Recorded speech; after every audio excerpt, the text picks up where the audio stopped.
This story follows a broken veteran whose past is filled with sacrifice, betrayal, and silent pain. When he enters a small-town bar, a single encounter forces his hidden wounds into the light. What unfolds is a gripping journey of courage, redemption, and a truth powerful enough to bring anyone to tears. Let's go to the story. The question hung in the crisp autumn air like a blade. Is this some kind of joke? The tone wasn't curious. It was condescending, sharp enough to cut the stillness of the park in half. Bryce Thompson, pride swollen inside his impeccably pressed cadet uniform, stood towering over the old man on the park bench. His jaw, sculpted into a permanent sneer, tightened as he held the black training pistol steady and pressed the cold muzzle against the fragile, wrinkled temple of Gordon Whittaker. Most men would have flinched. Most men would have begged. Most men would have trembled. But Gordon, 87 years old, small, wiry, with a worn red windbreaker, didn't even blink. He remained seated, hands calmly resting on his knees, eyes fixed on some distant place beyond the trimmed lawns of the square, still, quiet, unmoving. Like a mountain that had survived 1,000 storms. Peterson, the lanky cadet standing behind Bryce, shifted awkwardly, a tremor of nerves running through him. "Give it up, old man. Just show some respect and we'll be on our way." He tried to sound confident but failed. The fear leaked through the cracks. Bryce's voice, however, was firm, colder than the metal he pressed against the old man's skull. "I said, are you deaf or just stupid?" He shoved the pistol harder against Gordon's head. "I am a cadet officer at West March Military Academy. You will stand when I address you." Finally, Gordon's faded blue eyes moved, slow, deliberate, rising from the horizon until they met Bryce's. No anger, no fear, just observation. Ancient, quiet, and somehow more dangerous than any threat. "Wait, before I continue, answer this in the comments. What would you do in this situation?" And something stirred in them, a weight, a depth, a memory that didn't belong to this peaceful park. It hadn't begun with a gun, it had begun with a thermos. Every Tuesday morning, like clockwork, Gordon walked to the same weathered bench overlooking the parade fields of West March Academy. He liked the quiet, he liked the routine, and he liked the way the cadets drilling in the distance reminded him of a time long gone, when his own back was straighter and his legs didn't ache every time he stood. He was pouring himself a cup of steaming black coffee when they approached. 4 cadets. Young, loud, full of the kind of arrogance that comes before life hits you for the first time. Bryce, their self-appointed leader, walked front and center. Tall, proud, jaw tight with the kind of cruelty that enjoys finding someone weaker. "Look at this relic," Bryce announced loudly, ensuring half the park heard him. "Probably thinks he's still fighting the Kaiser." The others laughed, snickering with that immature delight that feeds on disrespect. Gordon didn't respond. He simply sipped his coffee. Slowly, softly. His silence became a mirror in which the boys saw their own insecurity reflected. Then one cadet noticed the small emblem pinned to Gordon's lapel, an eagle, globe, and anchor, old, tarnished, its silver long since rubbed away. "What's that, Pops?" the boy asked. Bryce scoffed. "Probably got it from a cereal box." He stepped closer, too close, invading Gordon's space. "Guys like you are a dime a dozen," Bryce sneered. "You wear some surplus junk and expect us to thank you for your service." Gordon calmly screwed the cap back onto his thermos and set it beside him. "You should move along, boys." The words were soft, but they cut sharper than Bryce's insult. Bryce's pride snapped. "Or what, Grandpa?" He shoved Gordon's shoulder. And something strange happened. Gordon didn't stumble, didn't sway, didn't even seem to notice. He absorbed the force like an old tree absorbs wind, bending but unbreakable. He rose slowly, Shorter than Bryce, older by decades, lighter by 100 pounds. Yet suddenly, the four cadets felt the slightest ripple of fear. There was something coiled in his stillness. Something deadly. Something trained. "I will not tell you again," Gordon said quietly. That was the final straw. Bryce's ego couldn't handle it. Being challenged, even gently, felt like an unforgivable insult. "You won't tell me again," Bryce spat. He unholstered the blue and orange training pistol, the plastic clicking unnervingly loud in the morning air. "Bryce, maybe we should just go," Peterson whispered. "Shut up, Peterson," Bryce barked. And then, the moment that would change everything. He pressed the training pistol to Gordon's temple. The park froze. A woman walking her dog gasped. A man lowered his newspaper. Parents pulled their children closer. But no one intervened. No one understood the danger. Bryce leaned in close, his voice a venomous whisper. "You're going to apologize to me, you're going to stand at attention, and you're going to call me sir, understand?"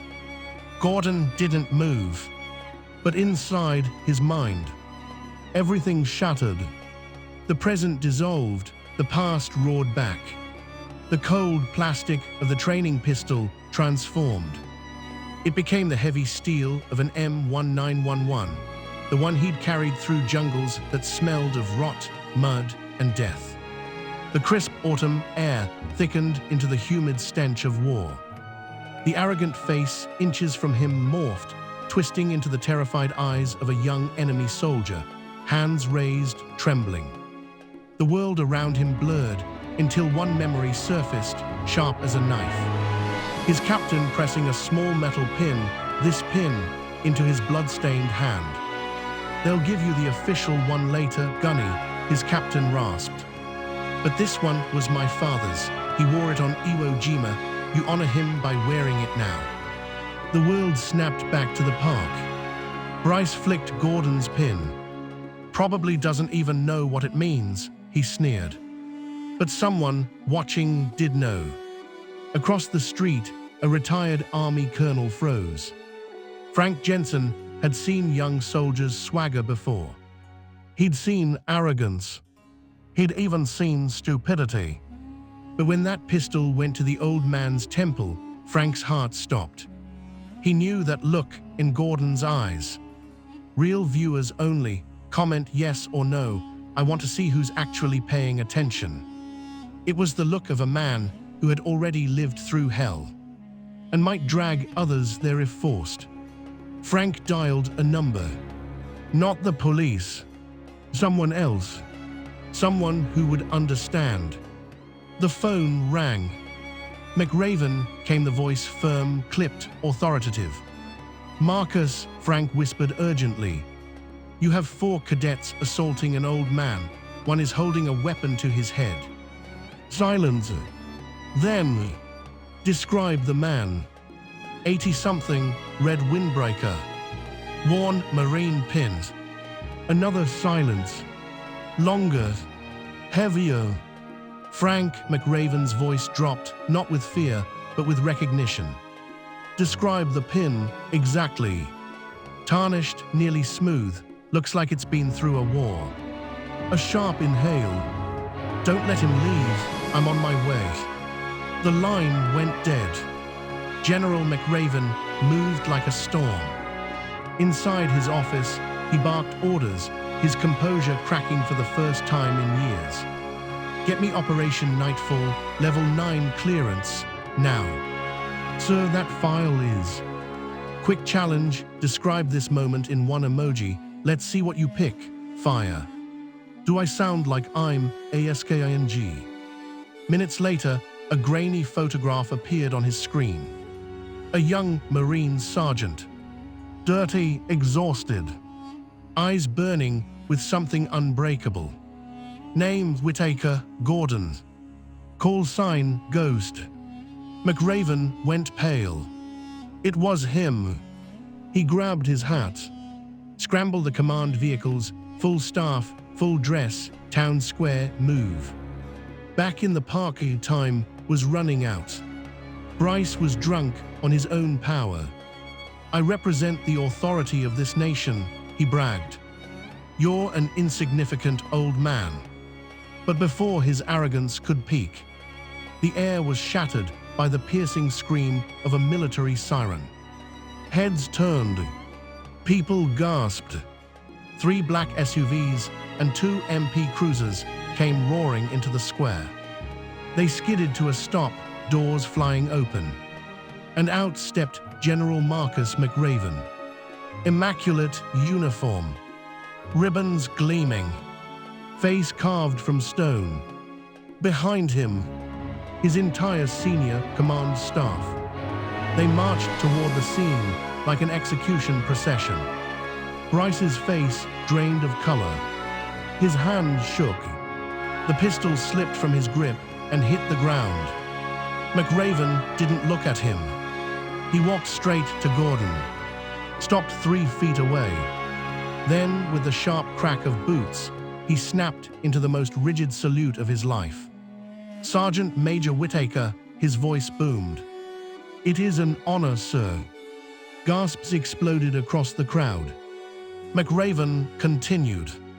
Recipient of the Navy Cross. 3 silver stars. 16 Purple Hearts.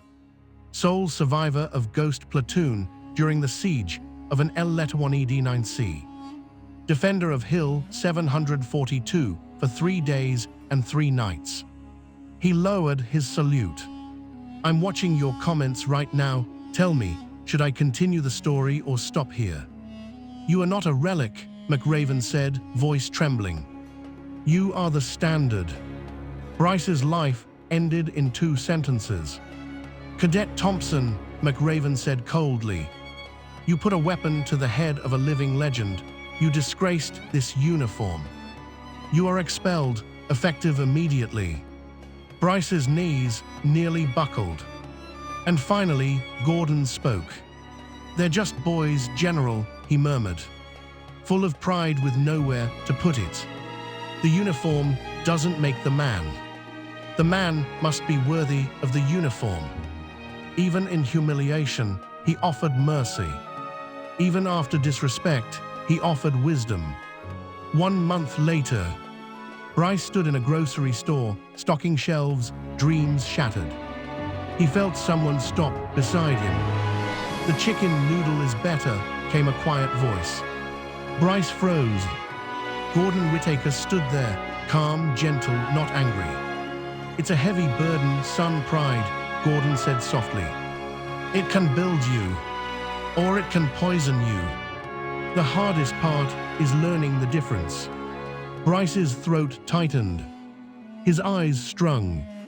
"Don't let this be the end of your story," Gordon said. "Let it be the beginning of a better one." He walked away, and Bryce finally cried.